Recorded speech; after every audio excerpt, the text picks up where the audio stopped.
Toto Wolff and Christian Horner are seemingly at odds over porpoising issues. Toto Wolff has fired back at rivals for political maneuvering as Mercedes continue to push the FIA to introduce driver safety measures over porpoising. Lewis Hamilton is among those to have suffered the most from the effects of bouncing at high speed, particularly in Baku earlier in June, but Red Bull team principal Christian Horner claims that noise surrounding the issue is all part of the game. Hamilton was briefly considered a doubt for last weekend's Canadian Grand Prix after brutal porpoising on Baku's bumpy street circuit. Mercedes have been broadly ineffective in tackling the issue since the start of the season, which has left them trailing rivals Ferrari and Red Bull.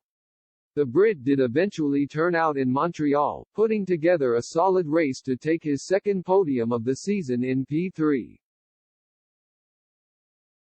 But the improvement did not distract Wolff from a nagging issue that he feels F1 authorities should be looking into further, and rival bosses should be taking responsibility for. The political maneuvering that has been going on doesn't consider what is at the core of this topic, he said. And at the core of this topic is that since the beginning of the season, race drivers have been complaining about pain to drive these cars. Back pain, blurred vision, we are talking about micro-concussions and people are giving their feedback.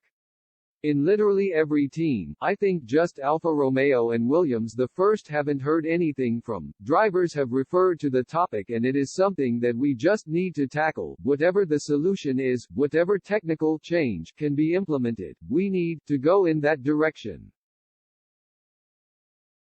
All of us as team principals and teams, we have the responsibility to not take this topic lightly. Wolff will hope that his comments strike a chord with Horner, who suggested earlier this month that Mercedes should instead take responsibility for building a car that has missed the target slightly. The FIA did introduce a technical directive before the Canadian Grand Prix, measuring vertical acceleration of drivers inside the cockpit in an attempt to ease driver safety concerns. Hamilton and George Russell have both aired their grievances this season, while Pierre Gasly, Kevin Magnussen and Mick Schumacher have also called for technical change. Former F1 boss Bernie Ecclestone is not convinced, however, telling the Mail on Sunday that Hamilton's bad back in Baku was all B**************, adding, there was a bit of Nigel Mansell about it. At least with Nigel, he would get out of the car and rub his left leg as if he had broken it. Next moment, it would be his right leg. There's no